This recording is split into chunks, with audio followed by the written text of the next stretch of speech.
Hello guys, how are we doing? And welcome back to the channel. As you guys know, cheaters are the bane of my life and the bane of everyone's lives when ranked play drops. It was a huge bugbear in the past few CODs actually, and Treyarch have released a blog to highlight what they're going to be doing differently and what they're improving or hoping to improve when Black Ops 6 drops in only a couple of days. Now, ranked play often loses any sort of traction it gets from like big content creators and a lot of eyes because of the cheaters. People just don't want to be playing cheaters, and oftentimes as soon as it happens once and there's a big wave of them coming in, it puts people off for the rest of the game. People don't often give it a second chance. So I think Treyarch have got to do something massive here to stop them from even existing in the first place, at least at the big levels we saw in previous Call of Duties. Treyarch and Call of Duty have done a bunch of blog posts which you can find on their website. I will leave the link to this one we're reading through today down below in the description. But yeah, we're going to be focused on this one because of how the Ricochet AntiCheat progress report, just because of how rife cheaters can be in ranked play. So I'm not going to read it all completely because you can see it's a long page by this little scroll bar here.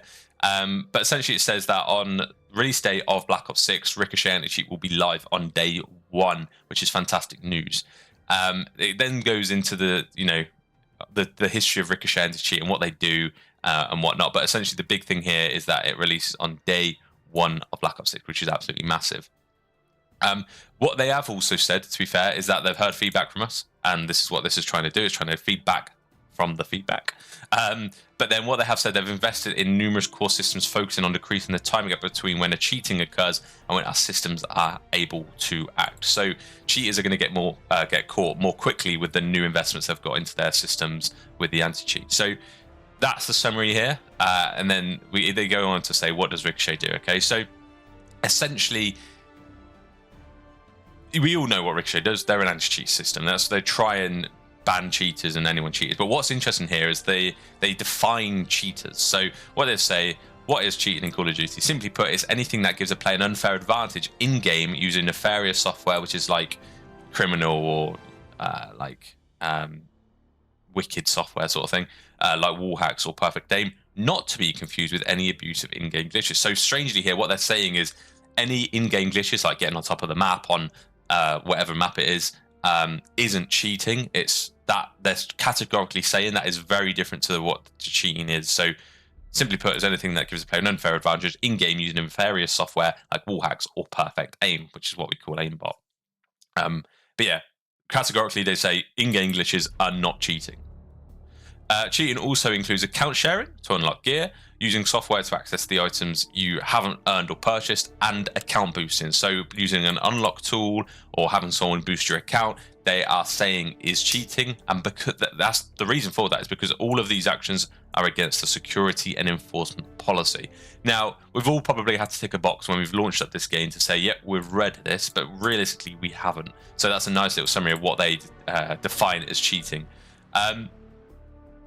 So yeah, so they basically then go into say how people cheat. So we all know, if you guys are watching this, you guys probably know what types of cheats there are, and they demonize them a little bit, saying that they're not kids, they're people who want to profit from hard work developers have put into this game.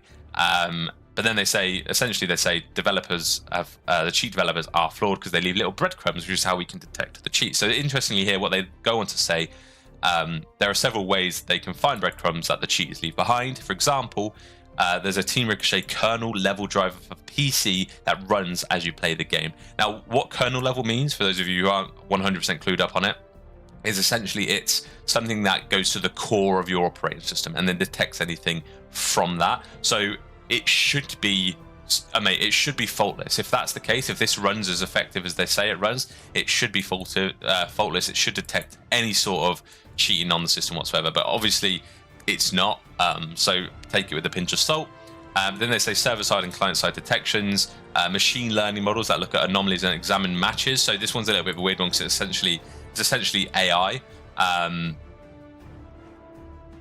That's what we call AI. It's machine learning, but nowadays we call that sort of stuff AI, which is a little bit of a weird one because I feel like it does need some human intervention. But in any case, they've got AntiCheat's replay investigation tool and the third-party hardware detections on more. So a lot of these seem to have been focused on PC and like wall hacks and aimbot and those sort of things. but this actually says if someone's on console using a Cronus, which is like a USB thing you can plug in, this will detect that as well, supposedly.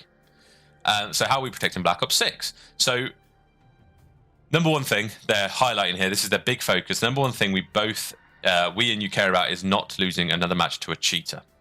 Vouch, 100%. A lot have been put into Black Ops 6 to upgrade security, but here is the goal we're targeting.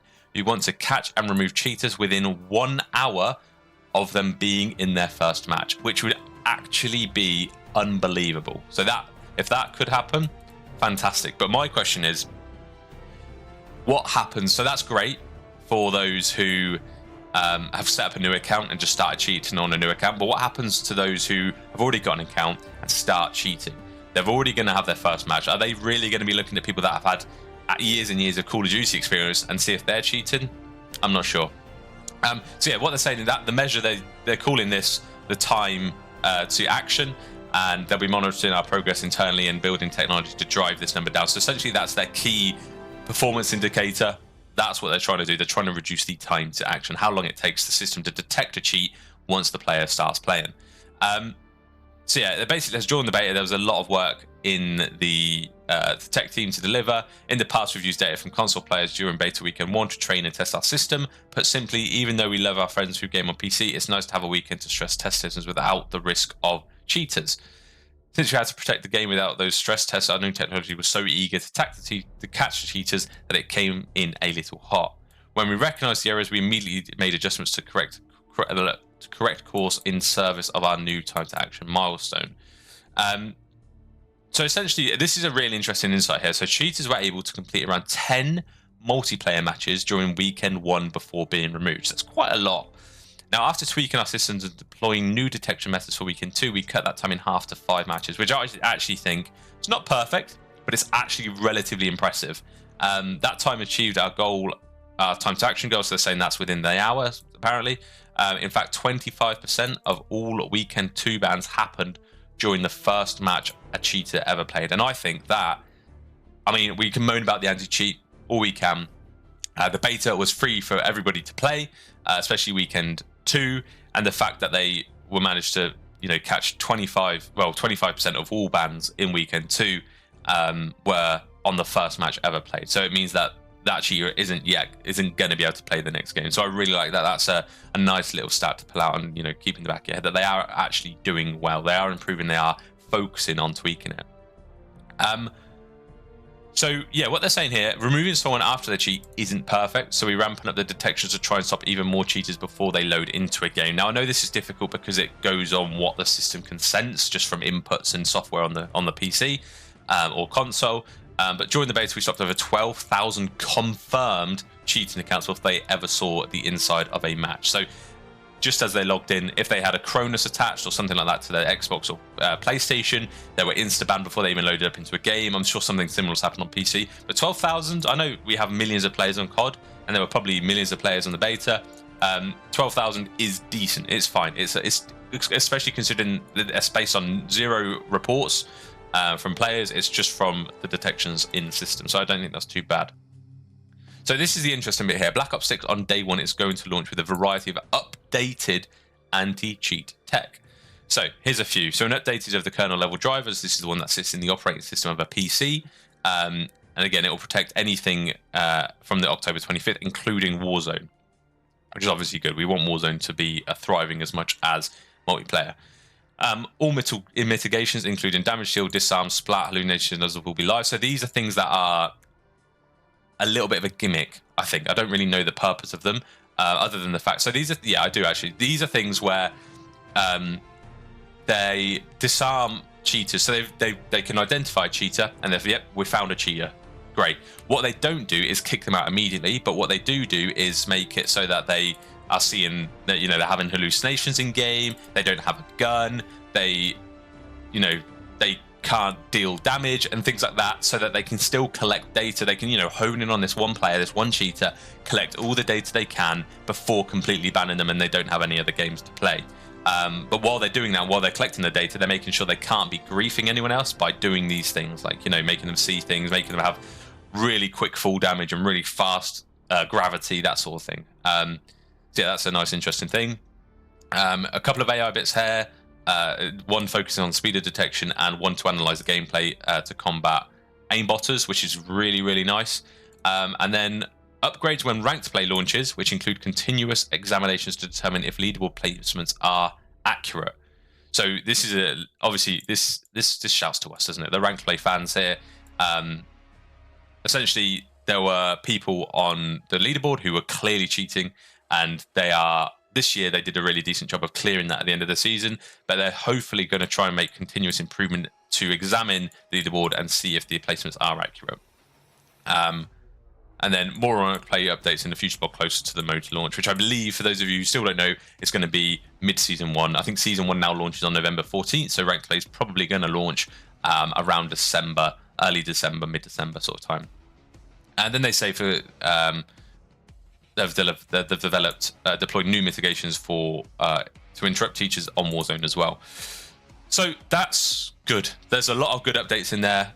What's ahead? They've basically just said a summary of what's above, and then they just go on what they commit to achieve. But yeah, there's a lot of good information here. What is the good thing for me is that there's a lot of focus on the anti-cheat and cheaters in this blog post, and the fact they've written a whole blog post about it signals to me, at least, that they're actually trying to put a little bit more attention to it than they have done in the past.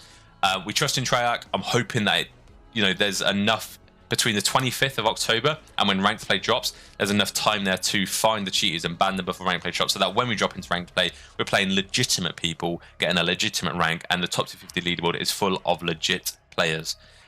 So yeah, I hope you enjoyed the video. Let me know your thoughts as always, and I'll see you in the next one. Ciao for now.